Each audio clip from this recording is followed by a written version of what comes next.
Beberapa ilmuwan muslim mencoba mendefinisikan islamisasi ilmu pengetahuan. Namun demikian, keragaman definisi tersebut tidak lepas dari penggagas awal islamisasi ilmu pengetahuan, yaitu Al-Attas dan Al-Faruqi.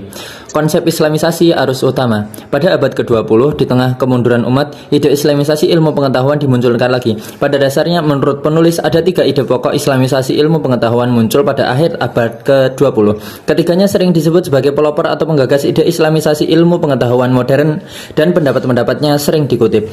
Penulis menyebut ide islamisasi ketiga ilmuwan tersebut sebagai ide islamisasi ilmu pengetahuan arus utama, mainstream. Para ilmuwan berikutnya dalam berbagai karya ilmiah sering meneliti, mengeksplorasi, membandingkan, menghubung-hubungkan, dan mengkritisi ide islamisasi ilmu pengetahuan dari ketiga pakar tersebut. Ketiga ilmuwan muslim modern tersebut adalah 1. Syed Muhammad Naqib Al-Attas, 2. Ismail Roji Al-Faruqi, dan 3. Sayyid Hussein Nasr. Masing-masing ide dari ketiga ilmuwan tersebut akan diuraikan di bagian berikut ini. Di luar ketiganya pun tidak sedikit ilmuwan yang mempunyai ide sendiri tentang islamisasi ilmu. Pada tulisan ini akan diuraikan pula ide islamisasi ilmu pengetahuan ilmu lain, yaitu Jafar, Syekh Idris, dan Ziauddin Sardar. Syed Muhammad Naqib Al-Attas. Ide islamisasi ilmu memang sulit dipisahkan dari sosok Syed Muhammad Naqib Al-Attas. Beliau telah memberi inspirasi kepada banyak cendekiawan muslim di berbagai penjuru dunia. Sejak 1960-an, Al-Attas telah menggagas teori islamisasi ilmu. Pada tahun 1969, ia menulis sebuah buku yang berjudul Preliminary Statement on a General Theory of the Islamization of the Malay-Indonesian Archipelago. Melalui buku ini, Al-Attas mengkritisi sekularisasi ilmu pengetahuan yang terjadi di dunia barat dan memprihatinkan kondisi kaum muslimin yang tidak menyadari persoalan tersebut. Dalam pandangannya, akar permasalahan kaum muslimin saat ini adalah sekularisasi ilmu. Tahun 1973, Al-Attas menulis risalah untuk kaum muslimin yang mengingatkan bahaya sekularisasi ilmu dan perlunya islamisasi ilmu sebagai sebuah solusi. Saat konferensi internasional tentang pendidikan di Mekah pada tahun 1977 yang dihadiri oleh tokoh-tokoh pendidikan dunia muslim, Al-Attas diundang sebagai pembicara utama. Di dalam konferensi tersebut, Al-Attas mengemukakan pikirannya tentang tantangan terbesar yang sedang dihadapi kaum muslimin adalah sekularisasi ilmu pengetahuan. Ia menggulirkan gagasan islamisasi ilmu pengetahuan sebagai solusinya. Tahun 1978, ia menulis buku Islam and Secularism yang lebih mempertajam lagi gagasannya.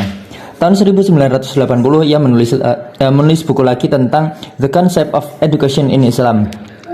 Kemudian ide-idenya tentang islamisasi ilmu pengetahuan pada tahun 1995 dibukukan dengan judul Prolegomena to the Metaphysics of Islam. Syed Muhammad Naqib Al-Attas menyadari bahwa virus yang terkandung dalam ilmu pengetahuan barat modern sekuler merupakan tantangan yang paling besar bagi kaum muslimin saat ini. Dalam pandangannya, peradaban barat modern telah membuat ilmu menjadi problematis. Selain telah salah memahami makna ilmu, peradaban barat juga telah menghilangkan maksud dan tujuan ilmu. Dalam pandangan Al-Attas, westernisasi ilmu adalah hasil dari kebingungan dan skeptisme.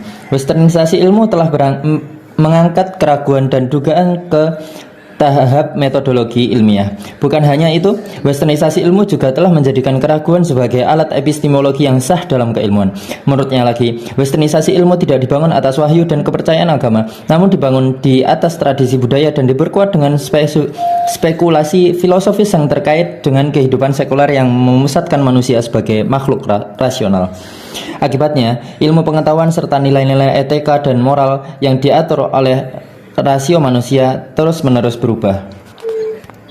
Ilmu pengetahuan modern yang diproyeksikan melalui pandangan hidup itu dibangun di atas visi intelektual dan psikologis budaya dan peradaban barat. Menurut Syekh Muhammad Naqib Al-Attas, ada 5 faktor yang menjiwai peradaban barat. 1. Akal diandalkan untuk membimbing kehidupan manusia. 2. Bersikap dualistik terhadap realitas dan kebenaran. 3. Menegaskan aspek eksistensi yang memproyeksikan pandangan hidup sekuler. 4. Membela doktrin humanisme. 5. Menjadikan drama dan tragedi sebagai unsur-unsur yang dominan dalam fitrah dan eksistensi kemanusiaan. Karena ilmu pengetahuan dalam budaya dan peradaban barat itu justru menghasilkan krisis ilmu pengetahuan yang berkepanjangan. Syed Muhammad Naqib Al-Atas berpendapat ilmu yang berkembang di barat tak semestinya harus diterapkan di dunia muslim. Ilmu bisa dijadikan alat yang sangat halus dan tajam bagi menyebarluaskan cara dan pandangan hidup sesuatu kebudayaan. Sebabnya ilmu bukan bebas nilai, value free, tetapi syarat nilai, value laden. Memang antara Islam dan filsafat serta sains modern sebagaimana yang disadari oleh Syed Muhammad Naqib Al-Atas terdapat persamaan khususnya dalam hal-hal yang menyangkut sumber dan metode ilmu. Kesatuan cara mengetahui secara nalar dan empiris, kombinasi realisme, idealisme, dan pragmatisme sebagai fondasi kognitif bagi filsafat sains, proses, dan filsafat sains. Bagaimanapun, ia menegaskan terdapat juga sejumlah perbedaan mendasar dalam pandangan hidup, divergence worldview mengenai realitas akhir. Baginya, dalam Islam, wahyu merupakan sumber ilmu tentang realitas dan kebenaran akhir berkenaan dengan makhluk ciptaan dan pencipta. Wahyu merupakan dasar kepada kerangka metafisis untuk mengupas filsafat sains sebagai sebuah sistem yang menggambarkan realitas dan kebenaran dan sudut pandang rasionalisme dan empirisme. Tanpa wahyu, ilmu sains dianggap satu-satunya pengetahuan yang autentik. Science in the soul authentic knowledge. Kosong dari wahyu, ilmu pengetahuan ini hanya terkait dengan fenomena. Akibatnya, kesimpulan kepada fenomena akan selalu berubah sesuai dengan perkembangan zaman. Tanpa wahyu, realitas yang dipahami hanya terbatas kepada alam nyata ini yang dianggap satu-satunya realitas. Pandangan hidup dalam Islam adalah visi mengenai realitas dan kebenaran, the vision of reality and truth. Realitas dan kebenaran dalam Islam bukanlah semata-mata pikiran tentang alam fisik dan keterlibatan manusia dalam sejarah, sosial, politik, dan budaya, sebagaimana yang ada di dalam konsep barat sekulerisme mengenai dunia, yang dibatasi kepada dunia yang dapat dilihat. Realitas dan kebenaran dimaknai berdasarkan kajian metafisis terhadap dunia yang tampak dan tidak tampak. Jadi, pandangan hidup Islam mencakup dunia dan akhirat, yang mana aspek dunia harus dihubungkan dengan cara yang sangat mendalam kepada aspek akhirat, dan aspek akhirat memiliki signifikasi yang terakhir dan final.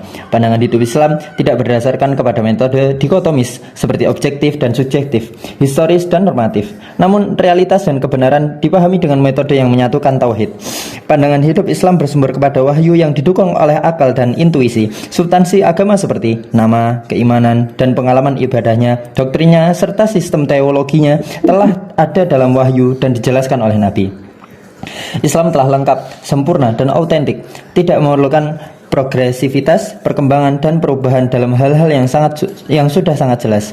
Al-ma'lum min al-ad-din bi'ad-daurah. Pandangan hidup Islam terdiri dan berbagai konsep yang saling terkait seperti konsep Tuhan, wahyu, penciptaan, psikologi manusia, ilmu agama, kebebasan, nilai, dan kebaikan serta kebahagiaan. Konsep-konsep tersebut yang menentukan bentuk perubahan, perkembangan, dan kemajuan pandangan hidup Islam dibangun atas konsep Tuhan yang unik, yang tidak ada pada tradisi filsafat, budaya, peradaban, dan agama lain. Oleh sebab itu, Islam adalah agama sekaligus peradaban. Islam adalah agama yang mengatasi dan melintasi waktu karena sistem nilai yang dikandungnya adalah mutlak. Kebenaran nilai Islam bukan hanya untuk masa dahulu, melainkan juga sekarang dan akan datang. Nilai-nilai yang ada di dalam Islam adalah sepanjang masa. Jadi, Islam memiliki pandangan hidup mutlaknya sendiri, merangkum persoalan ketuhanan, kenabian, kebenaran, dan alam semesta, dan lain-lain. Islam memiliki penafsiran ontologis, kosmologis, dan psikologis tersendiri terhadap hakikat. Islam menolak ide dekonsekrasi nilai karena merelatifkan semua sistem akhlak.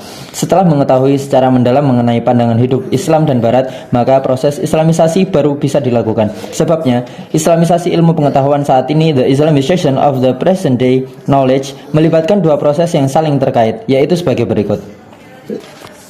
Mengisolir unsur-unsur dan konsep-konsep kunci yang membentuk budaya dan peradaban Barat, 5 unsur yang telah disebutkan sebelumnya, dan setiap bidang ilmu pengetahuan modern saat ini, khususnya dalam ilmu pengetahuan humaniora. Bagaimanapun ilmu-ilmu alam, fisika, dan aplikasi harus diislamkan juga, khususnya dalam penafsiran akan fakta-fakta dan dalam formulasi teori-teori. Menurut Syekh Muhammad Naqib Al-Atas, jika tidak sesuai dengan pandangan hidup Islam, maka fakta menjadi tidak benar. Selain itu, ilmu-ilmu modern harus diperiksa dengan teliti. Ini mencakup metode, konsep, praduga, simbol, dan ilmu modern, beserta aspek-aspek empiris dan rasional, dan yang berdampak kepada nilai dan etika. Penafsiran historisitas ilmu tersebut, bangunan teori ilmunya, praduganya berkaitan dengan dunia, dan rasionalitas proses-proses ilmiah. Teori ilmu tersebut tentang alam semesta, klasifikasinya, batasannya, hubungannya, dan kaitannya dengan ilmu-ilmu lainnya, serta hubungannya dengan sosial harus diperiksa dengan teliti. 2. Memasukkan unsur-unsur Islam beserta konsep-konsep kunci dalam setiap bidang dan ilmu pengetahuan saat ini yang relevan. Jika kedua proses tersebut selesai dilakukan, maka Islamisasi akan membebaskan manusia dan magic, mitologi, animisme, tradisi budaya nasional yang bertentangan dengan Islam, dan kemudian kontrol sekuler kepada akal dan bahasanya. Islamisasi akan membebaskan akal manusia dan keraguan, syak, dugaan, won, dan argumentasi kosong, miro, menuju keyakinan akan kebenaran mengenai realitas spiritual, intelligible, dan materi. Islamisasi akan mengeluarkan penafsiran-penafsiran ilmu pengetahuan kontemporer dan ideologi, makna dan ungkapan sekuler. Sekitar 30 tahun Al-Atos bergelut dalam sosialisasi idenya. Pada 1989, gagasannya tentang Islamisasi ilmu pengetahuan termanifestasikan dalam sebuah lembaga pendidikan pascasarjana yang ia namakan IISTAC, International Institute of Islamic Thought and Civilization. Ia mengkonsep, membangun perpustakaannya, mengarsiteki bangunannya, dan memimpin lembaga tersebut hingga 13 Oktober 2002. Ide Al-Atos tentang Islamisasi dan kritik-kritiknya yang tajam terhadap peradaban Barat menarik perhatian sebuah foundation di Australia, The Kranlana Program. Lembaga ini menerbitkan 2 volume buku berjudul Powerful Ideas, Perspective on the Good Society 2002. Buku ini menghimpun gagasan pemikir-pemikir besar dalam sejarah umat manusia seperti Plato, Aristotle, Confucius, St. Augustine, John Locke,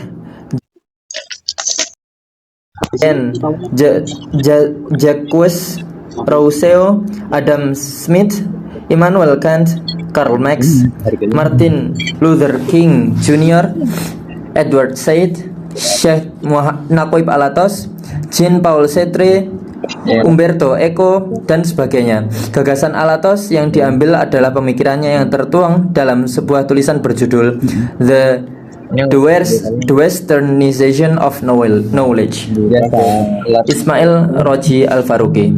Ide Islamisasi ilmu pengetahuan yang dikumandangkan oleh Syekh Muhammad Naquib Al-Atos memberi inspirasi kepada almarhum Ismail Roji Al-Faruqi. Al-Faruqi mengirim beberapa surat pribadi kepada Syekh Muhammad Naquib Al-Atos dan mengungkapkan rasa terima kasihnya atas gagasan-gagasan serta tulisan-tulisan Syekh Muhammad Naquib Al-Atos tentang sekularisasi dan Islamisasi ilmu pengetahuan. Al-Faruqi dalam karyanya yang masyhur berjudul Islamization of Knowledge, General Principle and Work Plan diterjemahkan dalam bahasa Indonesia Islamisasi pengetahuan, menjelaskan pengertian Islamisasi ilmu sebagai usaha dalam memberikan definisi baru, mengatur data-data, memikirkan lagi jalan pemikiran dan menghubungkan data-data, mengevaluasi kembali kesimpulan-kesimpulan, memproyeksikan kembali tujuan-tujuan, dan melakukan semua itu sedemikian rupa sehingga disiplin-disiplin itu memperkaya wawasan Islam dan bermanfaat bagi cita-cita Islam.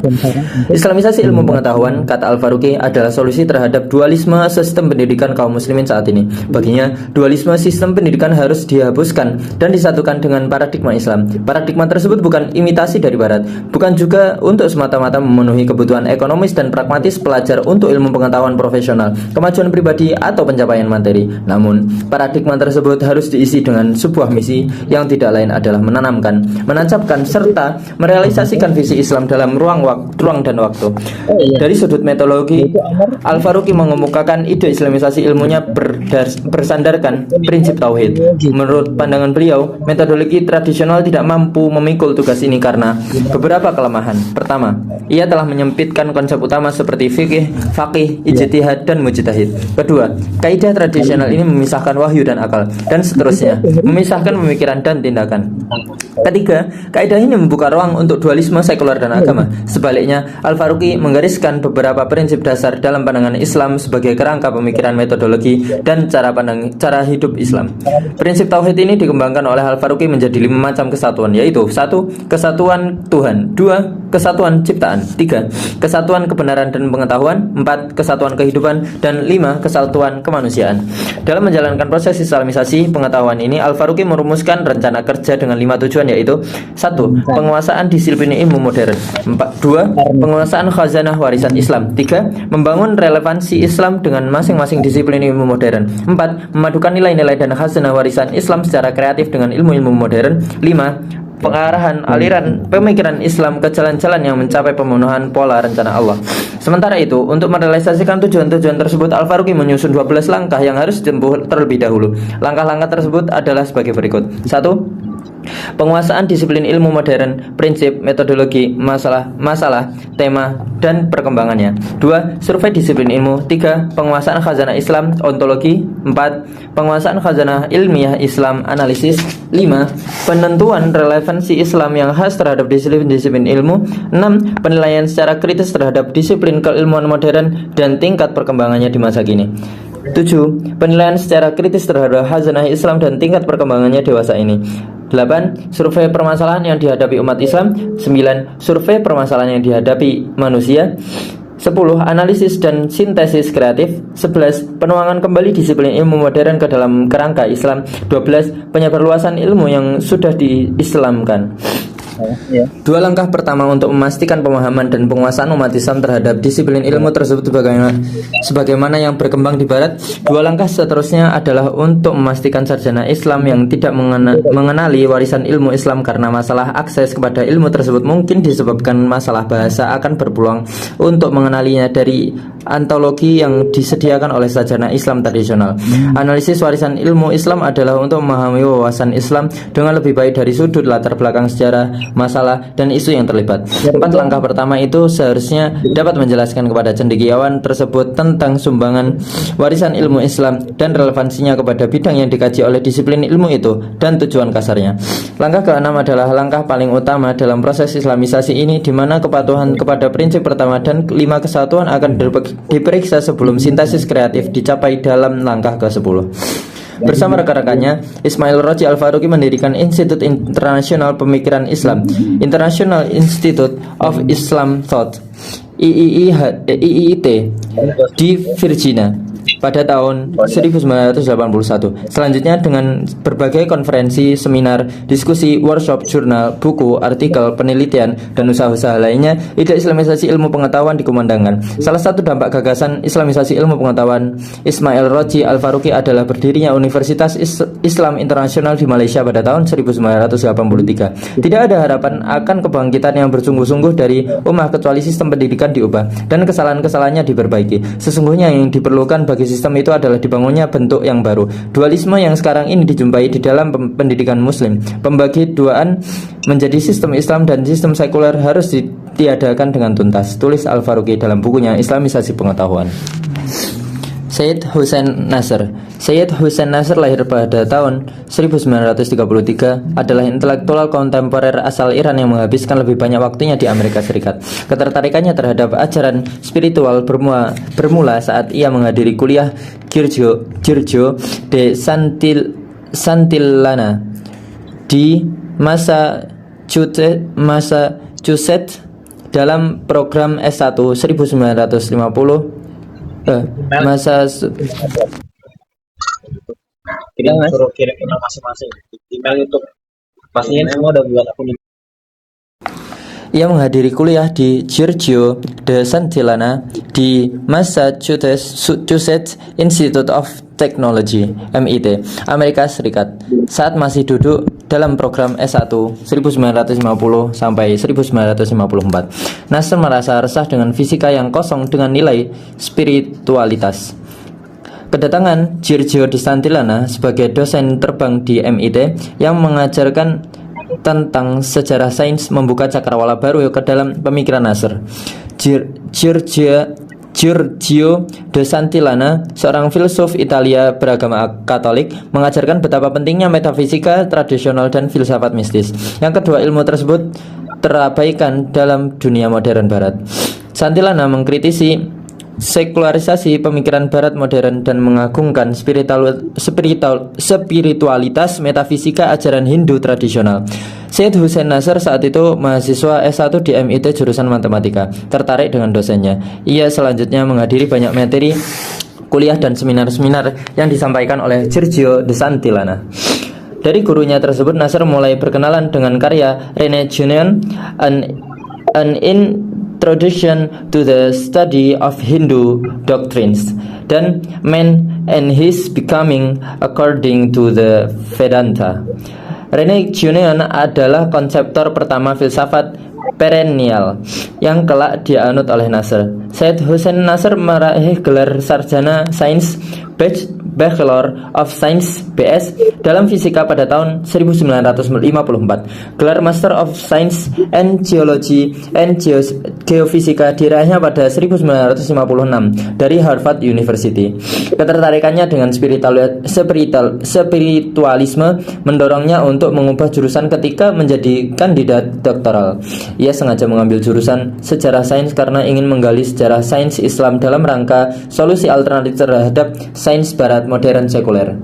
Nasr memilih kosmologi, suatu disiplin ilmu yang secara langsung terkait dengan yang sakral, sebagai materi disertasinya.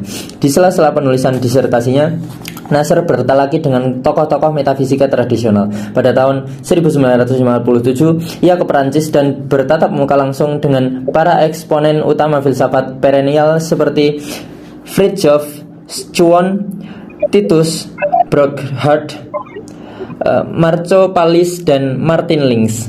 Pada musim panas di Maroko pada tahun yang sama, 1957, ia menganut Sufisme secara intelektual dan eksistensial dengan mengikut guru dari Aljazair, Syekh Ahmad Al-Alawi, dan pewarisnya, Syekh Isa Nur ad-Din Ahmad. Fridtjof Schuon, metafisika tradisional menjadi fokus pemikiran Syed Hussein Nasr.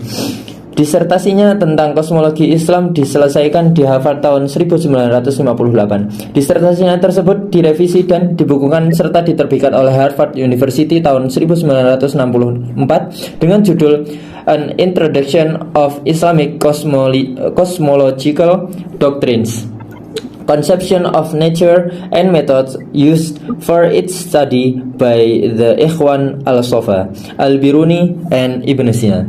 Sebagaimana Al-Atas dan Al-Faruqi, Syed Hussein Nasr mengkritisi pemikiran sekuler dan gigih mengajukan sains sakral sebagai solusi terhadap desaklarisasi ilmu pengetahuan dunia modern saat ini. Ia menuangkan gagasannya dengan menulis banyak buku seperti Science and Civilization in Islam 1964, Islamic Science and Illustrated Study 1976, Knowledge and the Scared 1981, dan sebagainya. Menurut Nasr, desaklarisasi ilmu pengetahuan di Barat bermula pada periode Renaissance, kelahiran kembali, ketika rasio mulai dipindahkan dari iman. Pemisahan tersebut terus terjadi sehingga studi agama pun didekati dengan pendekatan sekuler, sehingga sekularisasi pada akhirnya terjadi dalam studi agama.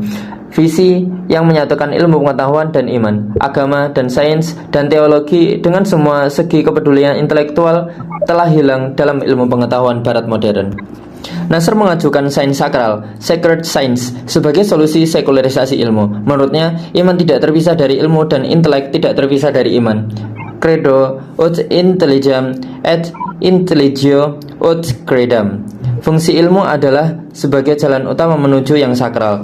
Akal artinya mengikat kepada yang primordial, sama halnya dengan religio dalam bahasa Latin yang artinya mengikat.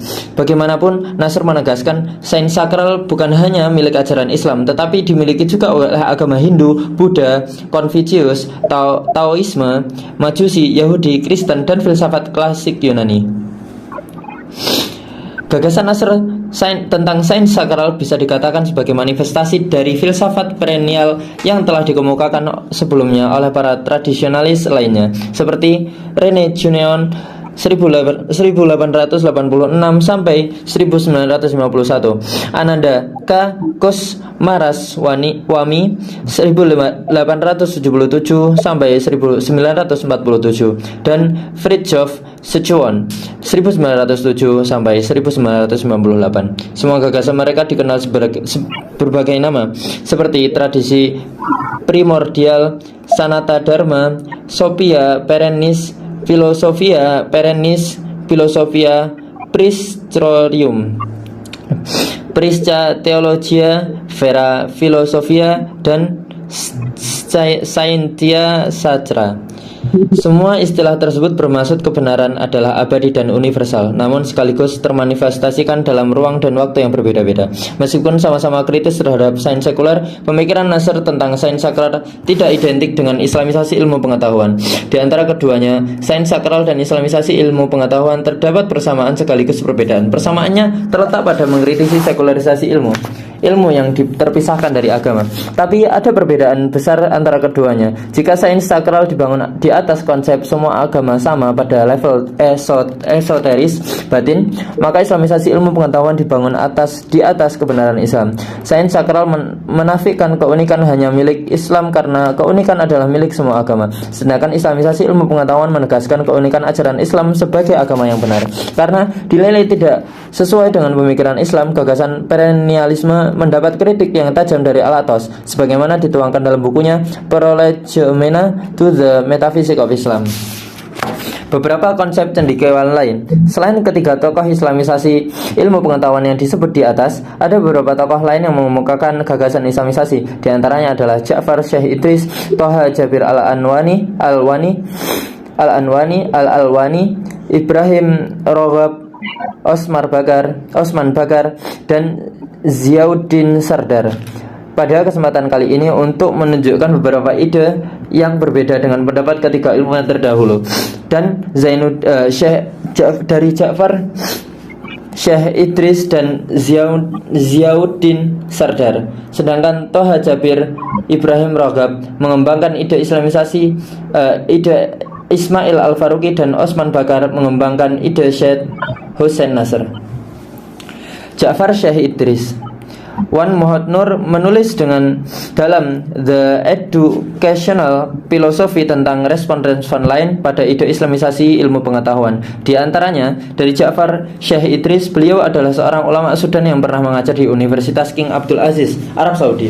Ia dianggap oleh beberapa penulis sebagai cendekiawan populer. Dalam pertemuan tahunan AMSS, Association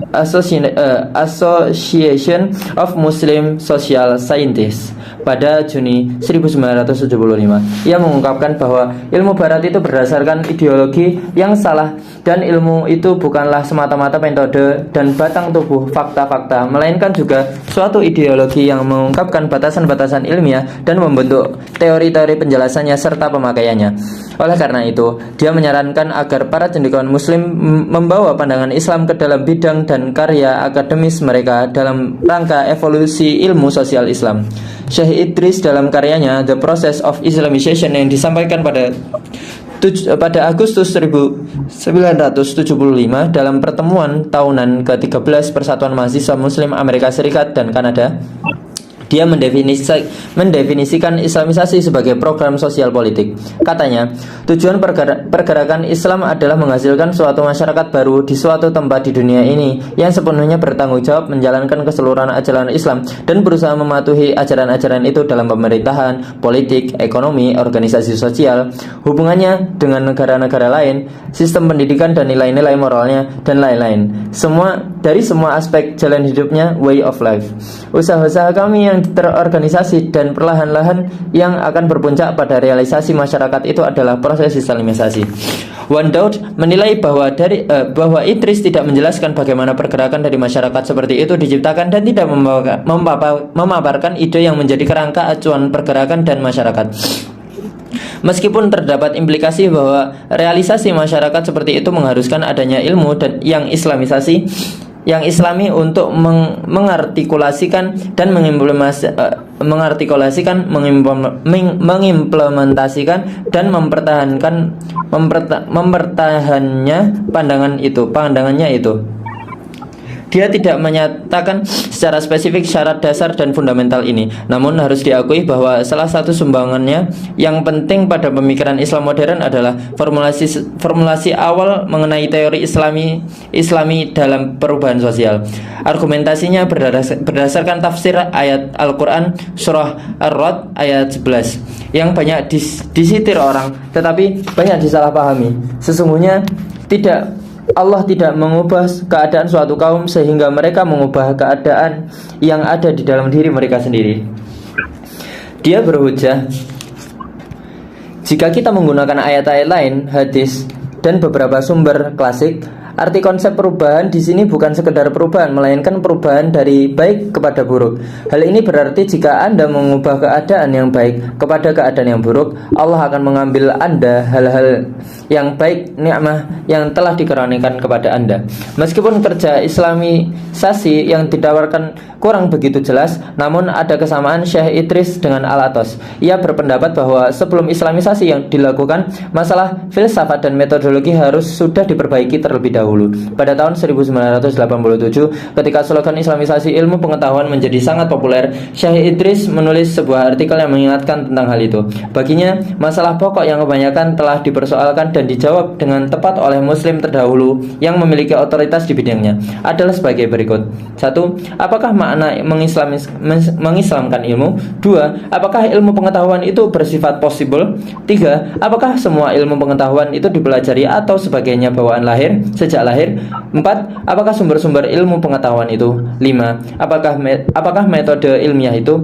Syekh Idris berhujah bahwa apa yang disebut dengan ilmu pengetahuan masa kini adalah ilmu pengetahuan yang berada dalam kerangka filsafat ateis materialis yang berlaku di barat, yang memungkinkan bagi umat Islam untuk mengislamkannya. Jadi dia mengusulkan agar kita mengislamkan ilmu pengetahuan dengan 1. Meletakkannya di atas fondasi Islam yang kuat, yang karena itu memperluas lingkupnya, membersihkannya dari kepalsuan yang bertopeng kebenaran, mencari fakta-fakta baru dan melihat yang lama dalam teropong pandang dunia Islam. Dan 2, mempertahankan nilai-nilai Islam dalam pencarian ilmu pengetahuan, baik dalam memilih bidang-bidang riset kita maupun aplikasi hasilnya. Dia membenarkan kemungkinan ilmu pengetahuan, tapi membatasi sumber-sumbernya hanya pada alam dan wahyu. Akal dan persepsi indrawi baginya bukanlah sumber ilmu pengetahuan, melainkan daya muat untuk ilmu pengetahuan. Syekh Idris menekankan bahwa metode ilmiah hendaknya dipergunakan untuk memastikan kebenaran ilmu pengetahuan agama, persis sebagaimana ia digunakan untuk ilmu pengetahuan bentuk lain, sehingga pemahaman dan penafsiran kita terhadap teks-teks agama berdasarkan sumber-sumber yang autentik dan prosedur yang benar. Dia juga memberikan 6 langkah prosedural untuk mengislamkan sains dan seperangkat prinsip metodologis untuk menyatakan kemungkinan adanya kontradiksi antara pernyataan ilmiah atau rasional dan kebenaran Al-Quran dan hadis Nabi yang sahih. Syekh Idris menyarankan kita hendaknya jangan meletakkan ide-ide manusia setingkat dengan Al-Quran dan Sunnah, sekalipun ide itu berasal dari ulama besar. Pandangan mereka hendaknya dianggap sebagai usaha-usaha manusia dan tidak diterima dengan keyakinan, kecuali telah sampai pada tingkat yang didukung oleh bukti-bukti rasional dan empiris, atau bukti-bukti dari Al-Quran dan Sunnah. Ziauddin Sardar, ilmu muslim yang agak kebelakangan berbicara soal islamisasi ilmu pengetahuan adalah Ziauddin Sardar. Beliau adalah dokter di bidang fisika kelahiran Pakistan tahun 1951 dan mengenyam pendidikan di Inggris. Sardar dikenal juga sebagai cendekiawan pioner dalam studi-studi futuristik yang mengelola jurnal-jurnal bergengsi seperti Futures dan Third Text. Sejak tahun 1980-an, ia cukup rajin menulis di beberapa majalah ilmu pengetahuan terkemuka. Sebagai koresponden Nature, ia pernah berkeliling ke beberapa negara muslim untuk meneliti perkembangan ilmu pengetahuan dan teknologi di sana. Sedangkan tulisan-tulisan awalnya tentang ilmu pengetahuan Islam dipublikasikannya di New Scientist. Salah satu di antaranya bahkan pernah menjadi laporan utama majalah bergengsi itu. Di samping menganjurkan penciptaan suatu ilmu pengetahuan Islam kontemporer, Sardar juga amat keras mengkritik kelompok-kelompok lain yang tak sejalan dengannya, yang mengkritik kelompok muslim yang merasa bahwa dampak negatif ilmu pengetahuan modern dapat diatasi dengan menambahkan etika Islam. Argumen ini menurutnya tak sah karena dampak ilmu pengetahuan modern juga menyangkut soal kognitif, sehingga perumusan epistemologi Islam juga amat diperlukan. Kelompok lain yang dikritiknya dengan amat keras adalah kelompok yang disebutnya mengembangkan Bukailisme, yang diambil dari nama Maurice Bucaille, yang buku-bukunya tentang kesesuaian Al-Quran dengan temuan kedokteran modern menjadi bestseller di negara-negara muslim. Praktik seperti ini menurutnya justru amat berbahaya karena teori-teori ilmu pengetahuan dapat berubah setiap saat, sementara Al-Quran tak boleh berubah. Dengan kata lain, kesesuaian itu tak dapat menjadi argumen bagi kebenaran Al-Quran, sesuatu yang justru diupayakan Bakewell dan banyak sarjana muslim lain. Ide Sardar tentang Islamisasi ilmu pengetahuan lebih pada kritikan-kritikannya yang cukup keras terhadap sains barat. Latar belakang Sardar yang saintis dan profesinya sebagai jurnalis membuat kritikan-kritikan Sardar terhadap sains barat berkembang. Ia tidak saja mengkritik kelemahan sains barat secara epistemologis, filosofi, tapi Sardar juga memainkan isu-isu kemodernan seperti isu lingkungan hidup akibat dampak negatif sains. Secara umum, kritikan Sardar sama dengan ilmuwan yang lain, yaitu tentang ketidaknetralan sains. Secara lugas dan sistematis, Sardar mengemukakan 4 argumen tentang perlunya ilmu pengetahuan Islami. Pertama, bahwa dalam sejarah setiap peradaban besar menciptakan sistem ilmu pengetahuannya yang berbeda-beda. Kedua, peradaban Islam pun dalam sejarahnya mengembangkan sistem ilmu pengetahuan yang unik. Tiga, ilmu pengetahuan barat bersifat destruktif terhadap umat manusia hingga ke akar-akarnya. Keempat, ilmu pengetahuan barat tak dapat memenuhi kebutuhan material, kultural, dan spiritual masyarakat muslim. Di titik inilah Sardar masuk untuk menawarkan alternatif Islam. Konsekuensi logis yang dapat ditarik dari kritik-kritiknya yaitu adalah bahwa yang diperlukan kini adalah reorientasi radikal ilmu pengetahuan hingga ke tingkat epistemologi dan pandangan dunianya, untuk diisi dengan nilai-nilai Islam, agar terbentuk suatu ilmu pengetahuan Islam yang lebih sesuai dengan kebutuhan jasmaniah dan ruhiyah muslim. Dalam bahasanya sendiri, ini adalah upaya kontemporerisasi ilmu pengetahuan Islam. Di sisi lain, hal ini berarti bahwa jika ia menginginkan perubahan mendasar dalam sistem ilmu pengetahuan yang sedang berlaku di dunia ini, itu berarti perubahan hingga ke masalah pandangan dunia, yaitu suatu tatanan konseptual yang dapat berfungsi workable dalam melahirkan sistem-sistem sosial, ekonomi, politik, ilmu pengetahuan, dan sebagainya. Malangnya, Sardar melihat hingga kini pandangan dunia Islam yang diinginkannya itu belum terumuskan. Ia sendiri tak pernah beranjak cukup jauh dari sekedar menyarankan perlunya pembangunan kembali peradaban Islam dengan formula teoritis yang ditawarkannya. Dalam hal ilmu pengetahuan, ia tak pernah beranjak cukup jauh dari ideal-ideal ilmu pengetahuan Islam kontemporernya. Untuk mengaplikasikan idenya tentang Islamisasi ilmu pengetahuan, Sardar bersama rekan-rekannya mendirikan organisasi bernama Ijmali Group. Mereka aktif menulis artikel tentang Islamisasi ilmu pengetahuan di jurnal-jurnal ilmiah. Di antara mereka adalah Munawar Ahmad Anis, Meryl Wynne Davis, dan S. Parvez Mansur. Bermula dari majalah bulanan Afkar atau Inquiry yang dikhususkan untuk membahas isu-isu peradaban Islam, khususnya yang menyangkut ilmu pengetahuan dan teknologi, dan terbit di Inggris. Mereka mengembangkan ide-ide tersebut. Ilmu pengetahuan Islam kontemporer diajukan Sardar sebagai alternatif terhadap ilmu pengetahuan barat, tak cuma bagi masyarakat muslim tapi juga sebagai suatu sistem ilmu pengetahuan yang dapat memperbaiki dan mengubah secara radikal sistem ilmu pengetahuan yang wujud saat ini, yang telah terbukti membawa dampak-dampak negatif luar biasa bagi alam, masyarakat, dan psikologi manusia modern secara global.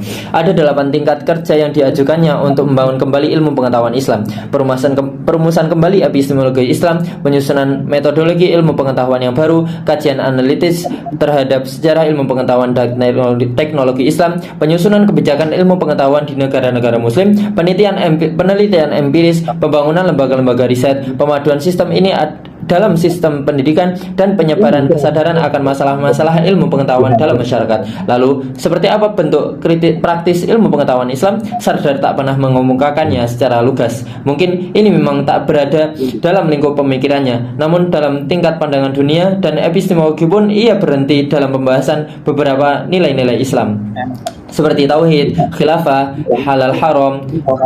Bagi kelompok yang pesimis terhadap wujudnya ilmu pengetahuan Islam, ini tak jauh berbeda dari sekadar menambahkan etika Islam dalam penerapan ilmu pengetahuan modern atau memberikan tafsir Islami terhadap temuan-temuannya, dan bukan rekonstruksi radikal atas ilmu pengetahuan modern. Sardar sendiri menyebutkan bahwa model ilmu pengetahuan Islam itu masih membutuhkan kerja lebih lanjut yang amat banyak.